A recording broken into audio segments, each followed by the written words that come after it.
నమస్కారం focus TV news కి స్వాగతం హెడ్లైన్ చూద్దాం తిరుపతి జిల్లాలో డిప్యూటీ సీఎం పర్యటన ఎర్రచందనం డిపోను సందర్శిస్తున్న ఉప ముఖ్యమంత్రి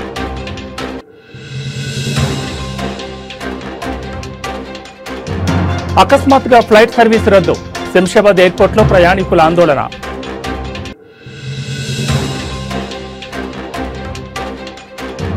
తిరుమల కల్తీ నెయ్యి కేసులో సిట్ దూకుడు A16 అజయ్ కుమార్ సుగంధను అరెస్ట్ చేసిన సిట్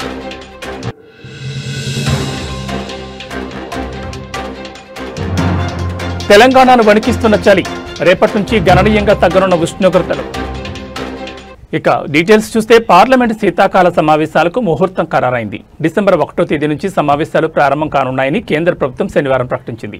మొత్తం 19 రోజుల పాటు జరగనున్న ఈ సమావేశాలు డిసెంబర్ 19న ముగియనున్నాయి. ఈ విషయాన్ని కేంద్ర పార్లమెంటరీ వ్యవహారాల శాఖ మంత్రి కిరణ్ రిజిజు అధికారికంగా వెల్లడించారు. శీతాకాల సమావేశాల నిర్వహణకు సంబంధించి కేంద్ర ప్రభుత్వం పంపిన ప్రతిపాదనకు రాష్ట్రపతి ద్రౌపది ముర్ము ఆమోదముద్ర వేస్తారని ఆయన తెలిపారు. ఈ మేరకు సోషల్ మీడియా ప్లాట్ఫామ్ ఎక్స్ వేదికగా ఒక పోస్ట్ చేశారు. పార్లమెంటరీ వ్యవహారాల అత్యవసర పరిస్థితులకు లోబడి డిసెంబర్ 1 నుంచి 19 వరకు పార్లమెంట్ శీతాకాల సమావేశాలు నిర్వహించాలన్న ప్రభుత్వ ప్రతిపాదనను రాష్ట్రపతి ఆమోదించారు. దీంతో సమావేశాల నిర్వహణకు మార్గం సుగమమైంది. త్వరలోనే ఈ సమావేశాలు చర్చించాల్సిన అంశాలపై ప్రభుత్వం కసరత్తు ప్రారంభించనుంది.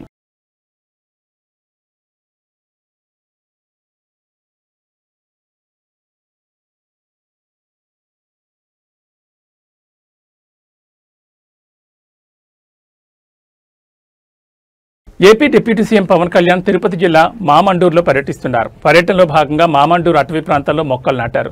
అనంతరం మంగళం రోడ్లోని గిడ్డంగిని పరిశీలించారు. 40 ఎకరాల విస్తీర్ణంలో నిర్మించిన ఎర్రచందనం గోదాములను పరిశీలించారు. ఈ పర్యటనలో ఆయన ఎర్రచందనం అక్రమ రవాణా ఇతర అంశాలపై దృష్టి సారించారు. ఎర్రచందనం చెట్లతో పాటు అటవీ ప్రాంతంలో ఉన్న మొక్కలు చెట్ల పరిరక్షణకై తీసుకోవాల్సిన జాగ్రత్తలపై ఆయన అధికారులతో చర్చించారు. సైడ్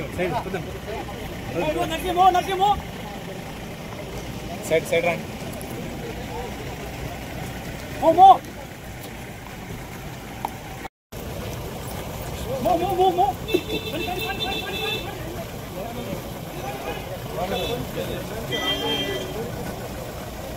సార్ దిగుతున్నాడు.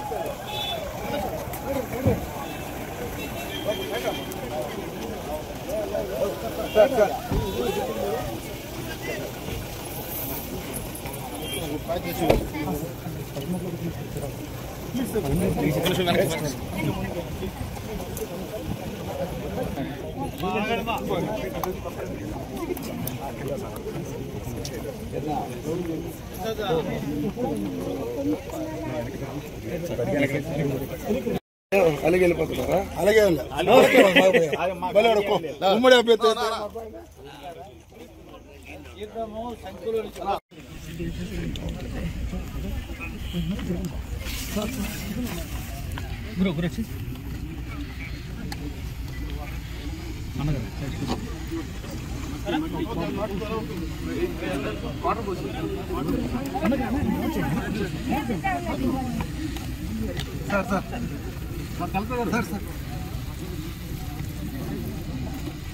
కొద్దిగా పై నుంచి పోయింది సార్. కొద్దిగా డౌన్ చేస్తాం ప్లీజ్ సార్.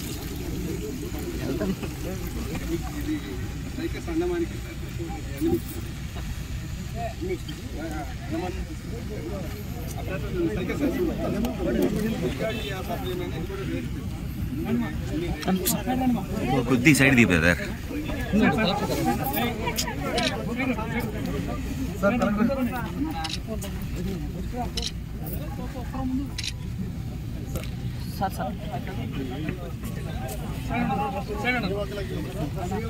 సార్ మీరు కూడా బ్రదర్ సారీ సార్.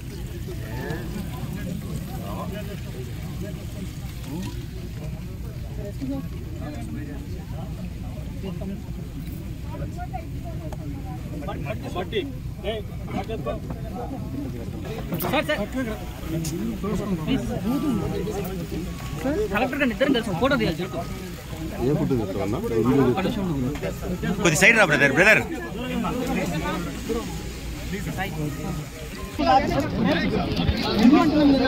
సైడ్ జరగమా.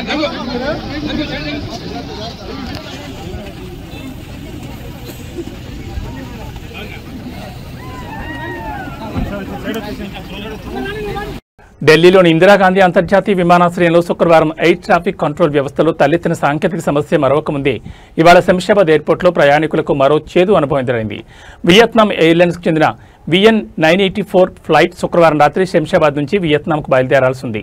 అయితే ఆ విమానంలో సాంకేతిక సమస్య తలెత్తడంతో ఎయిర్లైన్ సిబ్బంది సర్వీసును అకస్మాత్తుగా నిలిపివేశారు. దీంతో 200 మంది ప్రయాణికులు రాత్రంతా ఎయిర్పోర్ట్లోనే పడిగాపులు కాస్తారు. ఫ్లైట్ సర్వీసుపై సదరు ఎయిర్లైన్ సిబ్బందిని ప్రశ్నిస్తే వారు సమాధానం చెప్పకపోగా బాధ్యత లేకుండా ప్రవర్తించినట్టుగా తెలుస్తోంది. దీంతో ప్రయాణికులు తమకు వెంటనే ఆల్టర్నేట్ ఫ్లైట్ ఏర్పాటు చేయాలని ఎయిర్పోర్ట్లోనే ఆందోళన దిగారు.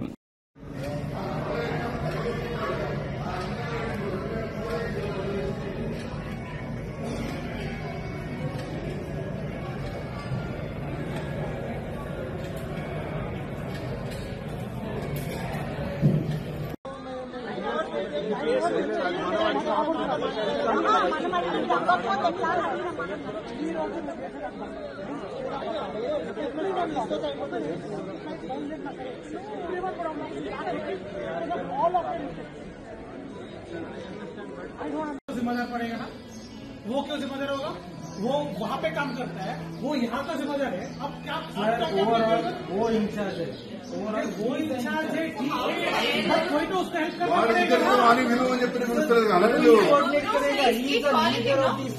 एक काम करो, उसको जाके बुला के लेके आओ, कोई तो अथॉराइज्ड पर्सन को बुला के लेके आओ। नहीं, तुम्हारे बाहर जाने के लिए उसको बुला के लेके आने के लिए बोलो। कनेक्ट हुआ तो आपके डेफिनेटली आपके सामने ही बात कर रहे हैं। कॉल नहीं, कॉल के बारे में नहीं बात कर रहा हूँ मैं। अरे जाकर लेके आओ यार उसे। वो इंजीनियर के साथ में समझिए भाई, मेरे को समझ में आ गया है। आपके ऊपर कोई होगा, आपके ऊपर कोई होगा, वही है आपके ऊपर, आपके जो इंडिया स्टाफ के ऊपर आपका कोई भी उसको बोलो, उसको निकाल के यहाँ पे लेके आने के लिए, क्योंकि यहाँ पे एक 160 people वेटिंग फॉर उसको बोलो लेके आने के लिए बोलो अजय को। 3 అన్నారు 4 అన్నారు మళ్ళీ ఒకటేసారి 6 తర్వాత వచ్చి 6:30కి వచ్చి అడుగుతున్నా కూడా మీరే చెప్తున్నారు. ఇప్పుడు మళ్ళీ 8 అంటారు, 8కి వచ్చి అడిగితే మళ్ళీ 9 అంటారా? ब्लैंकेट भी पूरा चेकिंग में है ना भाई। కాదు మేము ఉండడానికి కనీసం అరేంజ్మెంట్స్ ఉన్నాయా? तो ब्लैंकेट भी नहीं दे। చిన్న పిల్లాడు 1 ఇయర్ బాబు చలికి వణికిపోతున్నాడు. అక్కడ మొత్తం లగేజ్ అంతా అక్కడ పడేసి వచ్చాం, మేము అక్కడ ఇచ్చేసి వచ్చాం చెక్-ఇన్ లో। जल्दी से కనీసం मेरे को 2 मिनट नहीं चाहिए।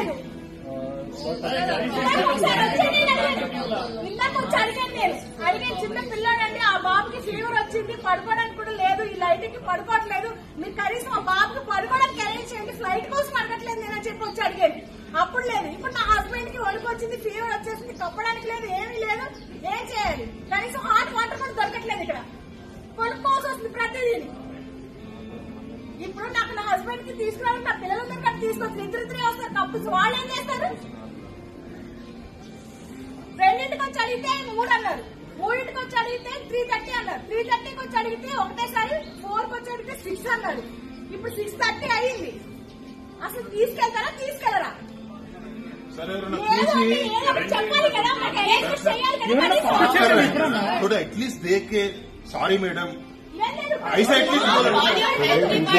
एटलीस्ट उनकी आंखों में आंखें डाल के थोड़ा सर जवाब दीजिए भाई, जवाब दीजिए। अगर उनकी पोजीशन में तेरा बाप होता, तेरा बेटा होता तो तू क्या करता? सर देखो यार, तो रुकूंगा। अरे हाथ बुझा के बात करना, भाई हाथ बुझा के बात करना। यहाँ पे सेफ्टी रीजंस क्या है आपको? जो कुछ आपको चाहिए वो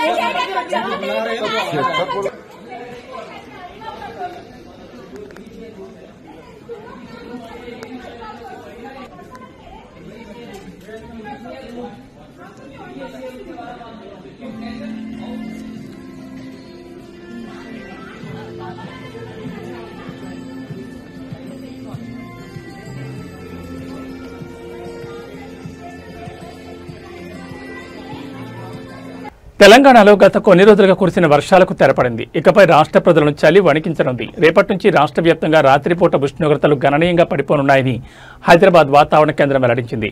రాబోయే రోజుల్లో కనిష్ట ఉష్ణోగ్రతలు 9 నుంచి 14 డిగ్రీల మధ్య నమోదయ్యే అవకాశం ఉందని పేర్కొంది. వాతావరణ మార్పుల నేపథ్యంలో రాష్ట్రంలోని 23 జిల్లాలకు ఎల్లో అలర్ట్ జారీ చేశారు. ఈ జిల్లాల్లో కనిష్ట ఉష్ణోగ్రతలు 12 నుంచి 14 డిగ్రీల మధ్య నమోదవుతాయని అధికారులు అంచనా వేశారు. ప్రజలు అప్రమత్తంగా ఉండాలని సూచించారు. ముఖ్యంగా ఆసిఫాబాద్, మంచిర్యాల, నిర్మల్ జిల్లాలో చలి తీవ్రత ఎక్కువగా ఉండనుంది. ఈ ప్రాంతాల్లో కనిష్ట ఉష్ణోగ్రతలు 10 డిగ్రీల సెల్సియస్ కంటే తక్కువకు పడిపోయే అవకాశం ఉందని వాతావరణ కేంద్రం హెచ్చరించింది. ఈ నేపథ్యంలో ఆయా జిల్లాలకు ఆరెంజ్ అలర్ట్ జారీ చేసింది. ఇప్పటికే రాష్ట్రంలో ఉష్ణోగ్రతలు పడిపోవడం ప్రారంభమైంది. శనివారం ఆదిలాబాద్ జిల్లా బేలలో అత్యల్పంగా 14.8 డిగ్రీల కనిష్ట ఉష్ణోగ్రత నమోదైనట్లు అధికారులు తెలిపారు. శనివారం రాత్రి నుంచి ఉష్ణోగ్రతలు తగ్గుముఖం పట్టినా రేపటి నుంచి చలి ప్రభావం మరింత స్పష్టంగా కనిపించనుందని వాతావరణ శాఖ వివరించింది.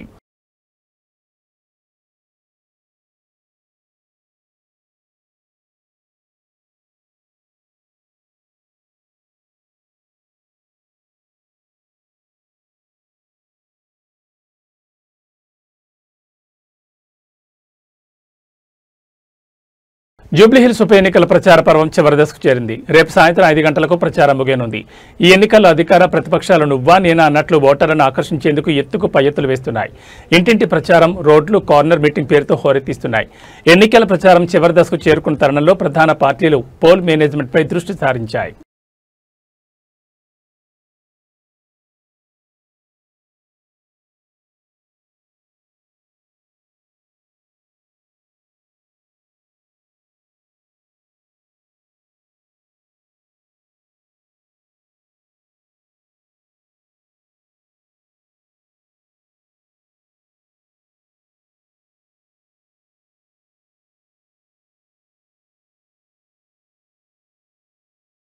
తిరుమలలో కలకలం సృష్టించిన కల్తీ నెయ్యి కేసులో సిట్ దూకుడు పెంచింది. తిరుమల లడ్డు నెయ్యి కల్తీ కేసులో కీలక నిందితుడిగా ఉన్న A16 అజయ్ కుమార్ సుగంధను అరెస్ట్ చేసినట్లు సిట్ అధికారులు తెలిపారు.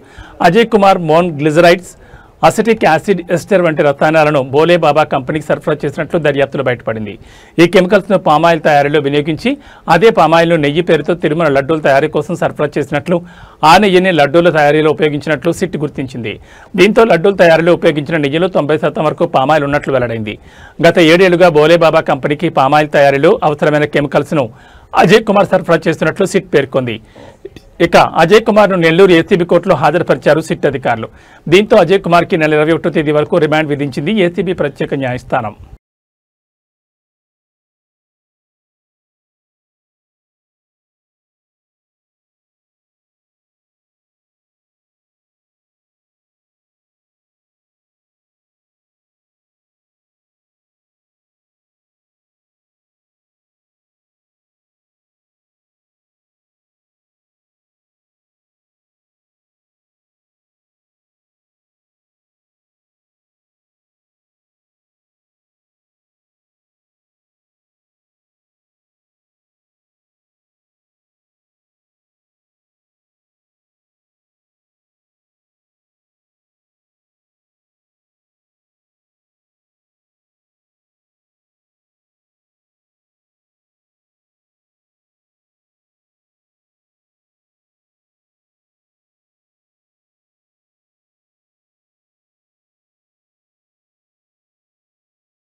తెలంగాణలో నల్గొండ జిల్లాలో ఈ ఉదయం పెను ప్రమాదం తప్పింది. వేగంగా వెళ్తున్న ఓ ఇన్నోవా కారు అదుపు తప్పి డివైడర్ ఢీకొని బోల్తా పడింది. క్షణాల్లోనే కారులో మంటలు చెలరేగి పూర్తిగా దగ్ధమైంది. అయితే అదృష్టవశాత్తు కారులో ప్రయాణిస్తున్న 8 మంది సురక్షితంగా బయటపడడంతో అందరూ ఊపిరి పీల్చుకున్నారు. చిట్యాల మండలం గుండ్రాంపల్లి వద్ద హైదరాబాద్ విజయవాడ 65వ జాతీయ రహదారిపై ఈ ఘటన చోటు చేసుకుంది. ఓ ఇన్నోవా కారు యూటర్న్ తీసుకునే క్రమంలో అదుపు తప్పి డివైడర్ను బలంగా ఢీకొట్టింది. ఆ వేగానికి కారు రోడ్డుపైనే పల్టీలు కొట్టింది. వెంటనే ఇంజన్లో మంటలు చెలరేగి కారు మొత్తానికి వ్యాపించాయి. ఏం జరుగుతుందో తెలుసుకునే లోపే ప్రయాణికులు అప్రమత్తమై కారులో నుంచి బయటకు దూకేశారు. సమాచారం అందుకున్న అగ్నిమాపక సిబ్బంది వెంటనే ఘటనా స్థలానికి చేరుకుని మంటలు ఆర్పివేశారు. కానీ అప్పటికే కారు పూర్తిగా కాలి బూడిదైంది. ఈ ప్రమాదం కారణంగా జాతీయ రహదారిపై వాహనాల రాకపోకలకు తీవ్ర అంతరాయం కలిగింది. కారును రోడ్డుపై నుంచి తొలగించే వరకు భారీగా ట్రాఫిక్ జామ్ అయింది. ఈ ఘటనపై పోలీసులు కేసు నమోదు చేసుకుని దర్యాప్తు చేస్తున్నారు.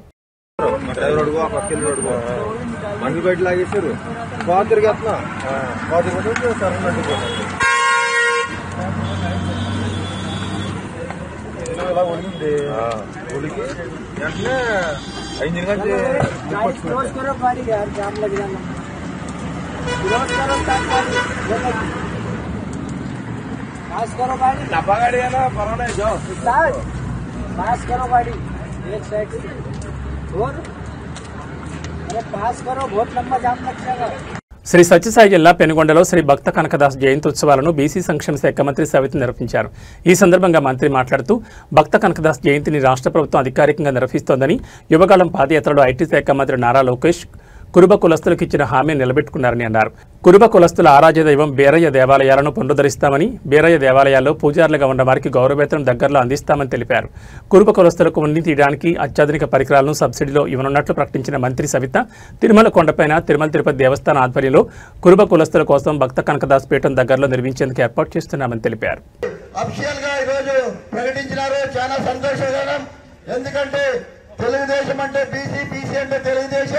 అదే విధంగా ఈ రోజు మాట ఇచ్చిన ప్రకారం ఈ రోజు కుటుంబాల ఐక్యత, కుటుంబాల ఐక్యత, బీసీల ఐక్యత, బీసీల ఐక్యత మంత్రివర్యులు శ్రీమతి సవితమ్మ గారు ప్రసంగిస్తారు. అధికారికంగా ప్రతి ఏడాది రాష్ట్ర ప్రభుత్వమే జరిపే విధంగా శాశ్వతంగా జీవో విడుదల చేయడానికి మన స్థానిక శాసనసభ్యులు మంత్రివర్యులు శ్రీమతి సవితమ్మ గారు, నారా లోకేష్ గారి ఎన్డీఏ సహకారంతో ఇది సాధించారు. ఈ సందర్భంగా మంత్రివర్యులకి కురుబ కులస్తుల తరపున ప్రత్యేకమైన ధన్యవాదాలు తెలియజేస్తున్నాం. అలాగే రాష్ట్రంలో అనేక దేవాలయాలు, బీరప్ప దేవాలయాలు ఉన్నాయి.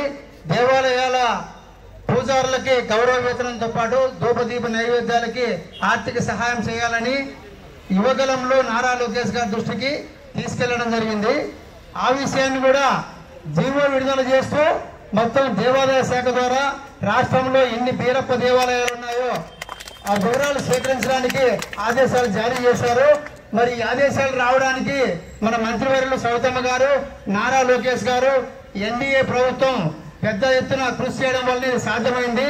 మరి ఇది ఈ రెండు డిమాండ్లు ప్రధానంగా మనం ముందున్నటువంటివి. మిగతాది కూడా మనకి గొర్రెల కాపరులకి 50 సంవత్సరాలు పైబడిన వాళ్ళకి మనం సామాజిక పెన్షన్ 4000 ఇవ్వాలని చెప్పని డిమాండ్ చేశాము. అలాగే మరి ప్రమాదంలో చనిపోయే గొర్రెల కాపరులకి 10 లక్షల బీమా ఇవ్వాలని, సహజ మరణానికి 5 లక్షల బీమా ఇవ్వాలని చెప్పే డిమాండ్లు ప్రభుత్వం ముందు ఉన్నాయి. అలాగే తిరుమలలో కనక పీఠం ఏర్పాటు చేయడానికి 2 ఎకరాల స్థలం ఇవ్వడానికి మన గౌరవనీయులు ముఖ్యమంత్రి చంద్రబాబు నాయుడు గారు హామీ ఇచ్చారు. త్వరలో మంత్రి గారి ఆధ్వర్యంలో ఒక ప్రతినిధి బృందం అక్కడికి వెళ్లి కలవడం జరుగుతుంది. దానికి కూడా తగిన సత్వర చర్యలు తీసుకోవడానికి ప్రభుత్వం సానుకూలంగా స్పందించింది. అలాగే అమరావతిలో కూడా కనక భవన్ ఏర్పాటు చేయడానికి, కనకదాస సర్కిల్ ఏర్పాటు చేసి అక్కడ కనకదాస విగ్రహం ఏర్పాటు చేయడానికి స్థలం కూడా కేటాయించడానికి ప్రభుత్వం అన్ని చర్యలు తీసుకుంటోంది. కురుబల యొక్క ప్రధాన సమస్యలు పరిష్కరించడానికి కృషి చేస్తున్నటువంటి మన కురుబల ఆడబిడ్డ శ్రీమతి మంత్రి సవితమ్మ గారికి కురుబ కులస్తుల తరపున మరొకసారి కృతజ్ఞతలు తెలియజేస్తున్నాం. మరి కులస్తులకు సంబంధించి ఇతర కార్పొరేషన్ యొక్క నిధులు వస్తే మనకు రుణాలు స్వయం ఉపాధికి అందుకోవడానికి అవకాశం ఉంది. నిధులు కూడా కేటాయిస్తున్నట్లు 2 రోజుల క్రితమే మరి మంత్రివర్యులు రాష్ట్రంలో ఉన్నటువంటి అన్ని కార్పొరేషన్లు చైర్మన్లతోనూ డైరెక్టర్లతో మీటింగ్ పెట్టుకోవడం జరిగింది. సో ఈ సందర్భంగా మొత్తం లక్షలాది మంది, రాష్ట్రంలో ఉన్నటువంటి లక్షలాది మంది కురుబల తరపున ప్రత్యేకమైన ధన్యవాదాలు తెలియజేస్తున్నాం. మేడం, మీ వెన్నంటి మేము కురుబలు నడుస్తామని, మాకు మీరు ఎన్నో వేళలా అండగా ఉండాలని మరొకసారి కోరుకుంటూ ఈ జయంతి వేడుకలకు మీరు ప్రధాన అతిథిగా వచ్చి ఈ కార్యక్రమాన్ని నిర్వహించినందుకు పెనుగొండ కురుబ సంఘం తరపున ప్రత్యేకమైన ధన్యవాదాలు madam. Thank you madam. Prakasam జిల్లాలోని పామూరు వగ్గంపల్లి వద్ద రోడ్డు ప్రమాదం చోటు చేసుకుంది. ప్రయాణికులతో వెళ్తున్న ఆర్టీసీ బస్సును డీసీఎం ఢీకొట్టడంతో ఈ ప్రమాదం జరిగింది. వివరాల్లోకి వెళ్తే పామూరు నుంచి కనిగిరికి ఆర్టీసీ బస్సు శనివారం ఉదయం బయలుదేరింది. బస్సు వగ్గంపల్లి సమీపించిన సమయంలో అటుగా వస్తున్న డీసీఎం బస్సును ఢీకొట్టింది. దీంతో బస్సు పాక్షికంగా ధ్వంసమైంది. డీసీఎం ఢీకొట్టడం వల్ల బస్సులోని సుమారు 10 మందికి గాయాలయ్యాయి. డ్రైవర్ కూడా తీవ్రంగా గాయపడ్డారు. క్షతగాత్రులను చికిత్స నిమిత్తం కనిగిరి ఆసుపత్రికి తరలించారు.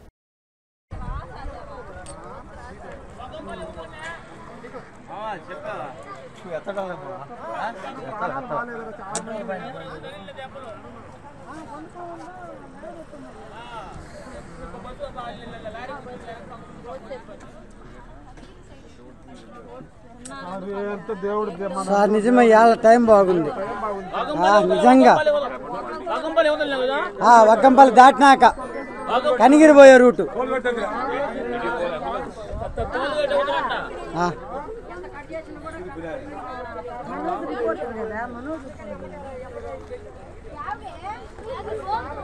వీడియో పెట్టాను ఆయనకి